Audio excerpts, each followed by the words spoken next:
madaxweynaha qaranka Soomaaliland mudane Muuse Biixi Cabdi oo safar shaqo ugu maqnaa dalka Itoobiya caasimadiisa Addis Ababa ayaa intii aanu ka soo dhoofin wadankaasi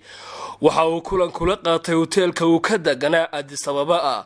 orodyaanka caanka ee u dhashay Soomaaliland una ordo wadanka Britain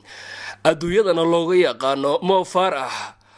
kulankaasi ay wada yeesheen madaxweynaha jamhuuriyadda Soomaaliland mudane Muuse Biixi Cabdi iyo Mo Farah waxa ay ka wada hadleen sidii dhalinyarada Soomaaliland loogu dhiirigelin lahaa arrimaha isboortiga. Mo Farahna khibradiisa ciyaaraha uga faa'iideyn lahaa da'yarta Soomaaliland ee jecel arrimaha ciyaaraha iyo orodada. waxa kale oo xusid mudnayd in madaxweynaha jamhuuriyadda Soomaaliland iyo Mo Farah ay wada sameeyaan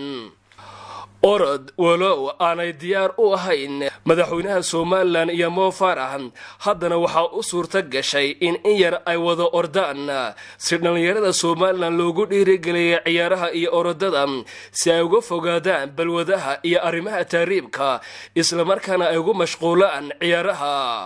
yarta jecel orodaduna ay ugu daydaan Mohamed Farah isla markaana ay ka gaadhaan darajada uu ka gaadhay orodada. Mo Farah oo warbaahinta qaranka Soomaaliland ay wax ka weydiisay dareenkiisa ku aadan kulanka uu la qaatay madaxweynaha Soomaaliland ayaa waxa uu kaga jawaabay هاتو والله مدحوينها هذا وشرف وين سان لكلمناي أردنا وكجرا أو دو وقف فتو أردية وأنا مالين أرد كانوا مالك است أردنا مالين يا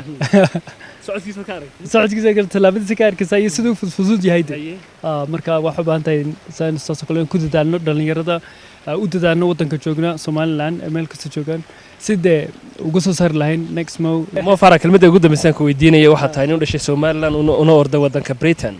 boqolaal dhalinyaro oo reer Soomaaliland ayaa ku daawanaya in maxaa taraadsin lahayd والله waxaan talin lahaa oo alxamdulillah wadankeena maanta meel fiican maraya amba chance kan ka faa'iideystay adduunka ku tagay waa Europe stage jirban ku tagay marka chance kana opportunity way leedahay waana caawino gacan qabano xagga sportiga noqoto aad role model noqoto qalabkii iyo alaabtiin ku caawino ayadna ay ku dadaalaan maanta qof strawberry maanta bilaabay orod barina heer ku gaadhay ma jirto aan waxaan ku bilaabay 12 jir haddana 35 jira oo maanta ma meel fiican ka maraya marka intaas sanadood waa la soo jabasay la soo kacisay